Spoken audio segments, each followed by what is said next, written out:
Assalomu alaykum hurmatli kuzatuvchilar. Navbatdagi ishlarimizni ham tugatib oldik mana. Bu mijozimizning darvozasi, naveslari, hamma narsasini o'zimiz ishlab berganmiz.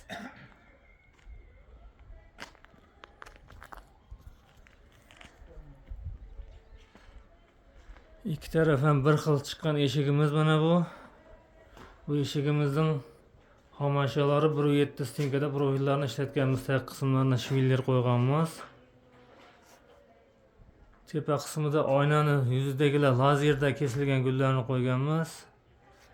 Ichki profillar 4x4 1.7 stinkada bo'lgan. Listlari ham 1.7 listlarda bo'lgan. Listlari 3 qavat bo'ldi buni. O'ziga xos yarashib turgan ruchkalarni ham qo'yganmiz.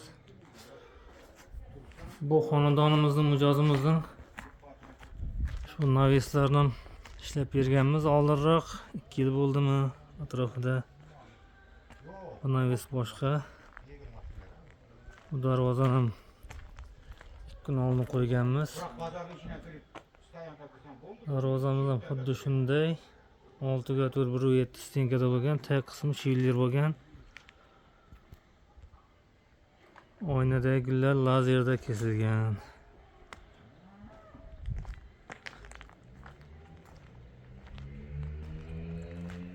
İşlerimizin ochilib yopilishlarini ko'rsatamiz.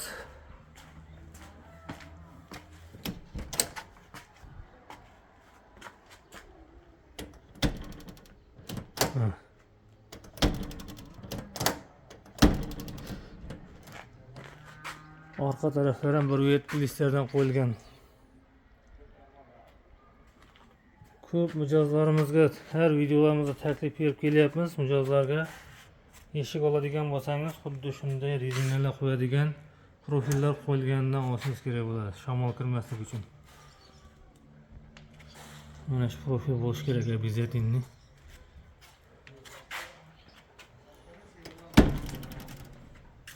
Sharnirlarni ko'rishingiz mumkin. Chiroyli holatlarda ishlangan. Bu ishlarimizning kraska jarayonlarida oldin gruntovka, keyin kraska, keyin avtolak sepilgan. Qora bo'lib turgan joylari kraskada bo'lgan bu eshigimizda. Xohlasangiz shu joylarga gold svet, ya'ni oltin svet olikobollarni qo'yib berishingiz mumkin.